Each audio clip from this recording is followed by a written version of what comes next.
ಚಿತ್ರದುರ್ಗ. ಮೃದುವಾದ ಸೂರ್ಯಕಿರಣಗಳು ಚಿನ್ಮಾಲಾದ್ರಿ ಬೆಟ್ಟಸರಣಿಯ ಕಲ್ಲುಗಳನ್ನು ಮುದ್ದಾಡುತ್ತಿದ್ದ ಕ್ಷಣದಲ್ಲೇ ಐತಿಹಾಸಿಕ ಚಿತ್ರದುರ್ಗ ಕೋಟೆಯೊಳಗೆ ಸ್ವಚ್ಛತೆಯ ಹೊಸ ಸಂಚಲನ ಮೂಡಿತು.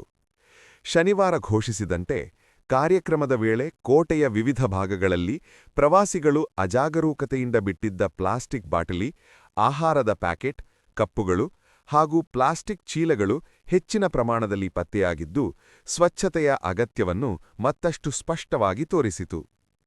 ತುಪ್ಪದ ಕೊಳ, ಅಕ್ಕ ತಂಗಿ ಹೊಂಡ, ಒನಕೆ ಓಬವ್ವನ ಕಿಂಡಿ ಸೇರಿದಂತೆ ಪ್ರಮುಖ ಪ್ರದೇಶಗಳಲ್ಲಿ ಸ್ವಯಂ ಸೇವಕರು ಪ್ಲಾಸ್ಟಿಕ್ ತ್ಯಾಜ್ಯವನ್ನು ಸಂಗ್ರಹಿಸುತ್ತಿದ್ದ ದೃಶ್ಯಗಳು ಎಲ್ಲರ ಗಮನ ಸೆಳೆದವು. ಕಲ್ಲಿನ ಕೋಟೆಯ ನಡುವೆ ಚದುರಿದ್ದ ಪ್ಲಾಸ್ಟಿಕ್ ಅವಶೇಷಗಳು ಇತಿಹಾಸದ ಘನತೆ ಮತ್ತು ಆಧುನಿಕ ನಿರ್ಲಕ್ಷ್ಯದ ನಡುವಿನ ತೀವ್ರ ವ್ಯತ್ಯಾಸವನ್ನು ಸ್ಪಷ್ಟಪಡಿಸಿದವು. ಸ್ವಚ್ಛತಾ ಕಾರ್ಯದ ಜೊತೆಗೆ ಸಂಘಟಕರು ಹಾಗೂ ಸ್ವಯಂ ಸೇವಕರು ಪ್ರವಾಸಿಗರು ಮತ್ತು ಸಾರ್ವಜನಿಕರಿಗೆ ಪ್ಲಾಸ್ಟಿಕ್ ಬಳಕೆಯಿಂದ ಉಂಟಾಗುವ ಪರಿಸರ ಹಾನಿ, ಐತಿಹಾಸಿಕ ತಾಣಗಳ ಮೇಲೆ ಅದರ ದುಷ್ಪರಿಣಾಮ ಹಾಗೂ ತ್ಯಾಜ್ಯವನ್ನು ಎಲ್ಲೆಂದರಲ್ಲಿ ಎಸೆಯಬಾರದೆಂಬ ಬಗ್ಗೆ ಜಾಗೃತಿ ಮೂಡಿಸಿದರು. ಕೋಟೆ ನಮ್ಮದು, ಅದರ ಜವಾಬ್ದಾರಿಯೂ ನಮ್ಮದೇ ಎಂಬ ಸಂದೇಶವನ್ನು ಪ್ರತಿ ಪ್ರವಾಸಿಗನಿಗೂ ತಲುಪಿಸುವ ಪ್ರಯತ್ನ ನಡೆಯಿತು.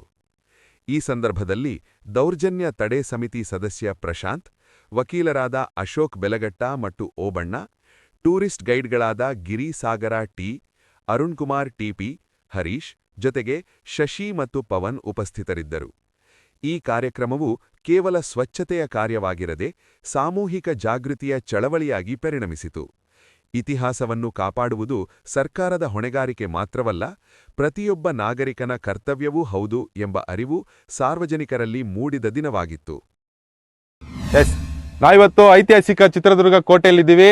ನಾವು ಈ ಮುಖ್ಯನ ತಮ್ಮಲ್ಲಿ ತಿಳಿಸೋದು ಜನಗಳಿಗೆ, ಪ್ರವಾಸಿಗರೇನು ಬರ್ತಿರಲ್ಲ, ತಾವುಗಳು ನೋಡ್ಬೋದು ಈ ಕಸ ಇಷ್ಟಿದೆ. ಪ್ಲಾಸ್ಟಿಕ್, ಈ ಕೋಟೆ ಕಲ್ಲಿನ ಕೋಟೆ ಆಗಿಲ್ಲ, ಪ್ಲಾಸ್ಟಿಕ್ ಕೋಟೆ ಆಗಿದೆ. ಹಾಗಾಗಿ ನಾನು ಜನತೆಯಲ್ಲಿ ಮನವಿ ಮಾಡೋದಿಷ್ಟೇನೆ, ನೀವು ಪ್ಲಾಸ್ಟಿಕ್ಕನ್ನು ತಂದಾಗ ದಯಮಾಡಿ ವಾಪಸ್ ತಗೊಂಡೋಗಿ. ಹಾಗೇನೆ ಈ ಕೋಟೆಯನ್ನು ರಕ್ಷಿಸುವಂಥ ಕೆಲಸ ಮಾಡೋಣ. ನಾವು ಮುಂದಿನ ದಿನಗಳಲ್ಲಿ ಈ ರೀತಿ ಆಗದಂಗೆ ನೋಡ್ಕೊಳ್ಳೋಣ. ಹಾಗೇನೆ ನಾವು ಪ್ರತಿ ತಿಂಗಳ ಕೊನೆಯ ವಾರದಲ್ಲಿ ಈ ಸ್ವಚ್ಛತೆ ಕಾರ್ಯಕ್ರಮವನ್ನು ಇಟ್ಕೊಂಡಿರ್ತೇವೆ. ಅವತ್ತು ಸಾರ್ವಜನಿಕರು, ಚಿತ್ರದುರ್ಗದ ಕೋಟೆ ಮೇಲೆ ಅಭಿಮಾನ ಇರ್ತಕ್ಕಂಥವ್ರು, ಹಾಗೇನೆ ಬೇರೆ ಜಿಲ್ಲೆಯ ಎಲ್ಲ ಜನತೆ ಕೈ ಜೋಡಿಸಿ ಈ ಕೋಟೆಯನ್ನು ಅದ್ಭುತವಾಗಿರ್ತಕ್ಕಂಥ ಬಯಲು ಮ್ಯೂಸಿಯಂ ಅಂತಾನೆ ಖ್ಯಾತಿಯಾಗಿರ್ತಕ್ಕಂಥ ಈ ಕೋಟೆಯನ್ನ ರಕ್ಷಿಸೋಣ, ಮುಂದಿನ ಪೀಳಿಗೆಗೆ ಪರಿಚಯ ಮಾಡ್ಕೊಳ್ಳೋಣ ಅಂತ ಈ ಮುಖೇನ ಮನವಿ ಮಾಡ್ತಾ, ಇದಕ್ಕೆ ಇವತ್ತೇನು ಚಿಲ್ಮೋಲಾದ್ರಿ ಚಾರಣಿಗರ ಟೀಮ್ ಏನು ಇವತ್ತು ಕೆಲಸ ಮಾಡಿದೆ ಅವ್ರಿಗೆಲ್ಲ ನಾವು ಧನ್ಯವಾದಗಳನ್ನ ತಿಳಿಸ್ತಾನೆ. ಹಾಗೇನೆ ನಾವು ಮುಂದುವರೆದಂತೆ ಮುಂದಿನ ದಿನಗಳಲ್ಲಿ ಇದು ಕೇವಲ ತೋರ್ಪಡಿಕೆ ಆಗದೆ ಮುಂದಿನ ದಿನಗಳಲ್ಲಿ ಸ್ವಚ್ಛತೆಯ ಬಗ್ಗೆ ಹೆಚ್ಚಿನ ಕಾಳಜಿಯನ್ನು ವಹಿಸೋಣ ಅಂತ ಹೇಳ್ತಾ ತಮ್ಮೆಲ್ಲ ಸಹಕರಿಸಿದ್ದಕ್ಕೆ ಧನ್ಯವಾದಗಳು. ಜೈ ಹಿಂದ್, ಜೈ ಮದಕರಿ.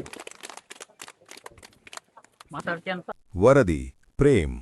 ನಮ್ಮ ಚಾನಲ್ ಫಾಲೋ ಮಾಡಿ, ಸುದ್ದಿ ಶೇರ್ ಮಾಡಿ, ಸಬ್ಸ್ಕ್ರೈಬ್ ಹಾಗೂ ಲೈಕ್ ಮಾಡಲು ಮರೆಯದಿರಿ.